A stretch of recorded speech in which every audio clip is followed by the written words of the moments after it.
Hey, this is Garrett Brill. I'm out here at the Johnson County Training Ground, just hanging out with Don and Chief Baker, because that's what guys do.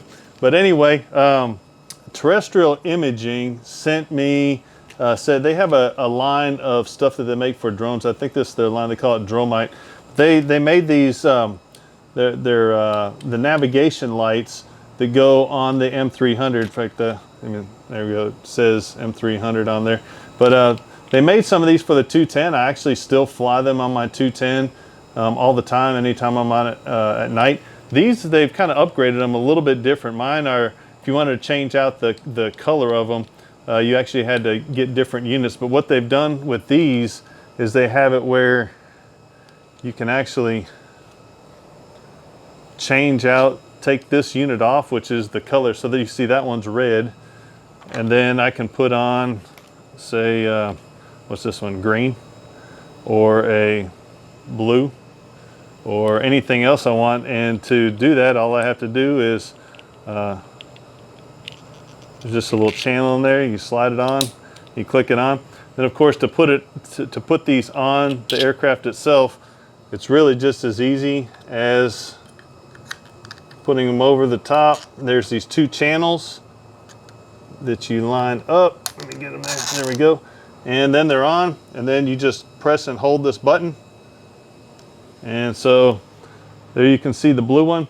So it's really just as simple as that. I have two of them, one on each side.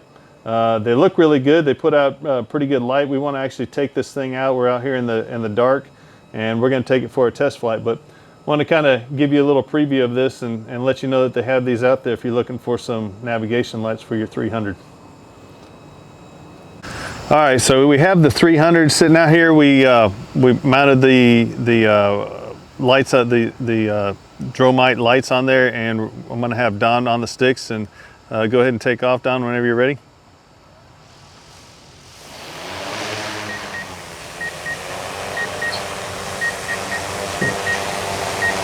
Go ahead and climb up a little bit.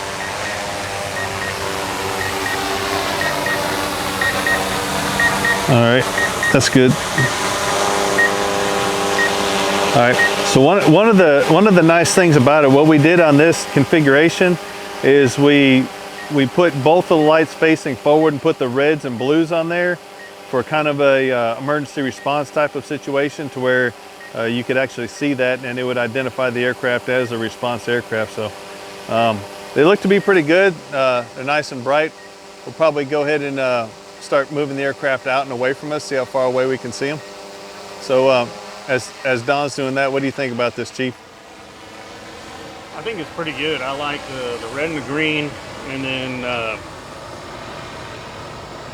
I like the red and green if you're wanting to change up your configuration and now you want to use it as navigational lights. Then you've got red and green, so we can finally get the proper red and green side for pilot and co-pilot. So for collision avoidance, if you're operating at night, I think it's good that you have a very lightweight solution for that. All right, and we can still see them. I don't know how well this is showing up on the camera. Let's see if I can zoom in a little bit here, but how far away are you, Don? 434 feet. It's about 400 feet away. And how high are you up? I am right now at 104 feet up in the air. So about 100 feet up and about 400 feet away. And I said, I don't know how well they're showing up in the camera, but for us, we can see them just as clear as can be. So anyway, it's kind of the review on these things. They're very simple, straightforward, easy to mount, easy to use, easy to recharge. Just a nice round easy system. But as Chief Baker said, it's nice and versatile to where you can use it for emergency response or commercial or anything else. So anyway, nice job, and if it's something that works for you, just give those guys at Terrestrial Imaging a call. All right, talk to you later.